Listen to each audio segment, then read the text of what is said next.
Assalamualaikum warahmatullahi wabarakatuh. Ing video menika kita sesarengan sinau basa Jawa tema setunggal budi pakarti inggih menika bab geguritan. Tujuan pasinaon menika setunggal mangertosi pangeten geguritan. Kalih mangertosi pitutur luhur ing jroning geguritan. 3. Mangertosi babagan sing kudu digatekake nalika maca geguritan. Pangerten geguritan.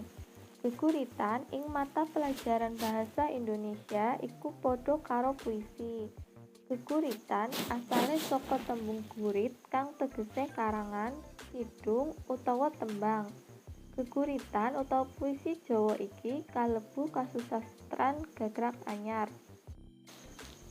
Geguritan iku ana sing nyiptakake utawa sing nganggit. Contone, geguritan kanthi irah-irahan utawa judul katur bapak ibu guru iku kaanggit utawa diciptakake dening Fatimah Kusuma Wardani. Ing isine geguritan ana pitutur luhur kang mujudake gambarane geguritan lan judutane utawa kesimpulane geguritan. Contone, geguritan kang isine nggambarake bocah seneng sinau bisa ngasilake kapinteran. Kesimpulane utawa dudutane yaiku ayo padha sregep sinau supaya dadi bocah pinter. Bab-bab kang perlu digatekake nalika maca geguritan niku wonten sekawan. Setunggal wicara utawa kualitas vokal. Inggih menika dongdinge basa. Nalika maca geguritan, pocapane kudu cetha lan kudu bisa ngucapake aksara kanthi bener. Umpamane bedakake aksara a, i, o, e, ta, da lan sapanunggalane. Kalih wirama. Inggih menika iramane maca geguritan. Banter utawa alone kudu pas karo isine geguritan.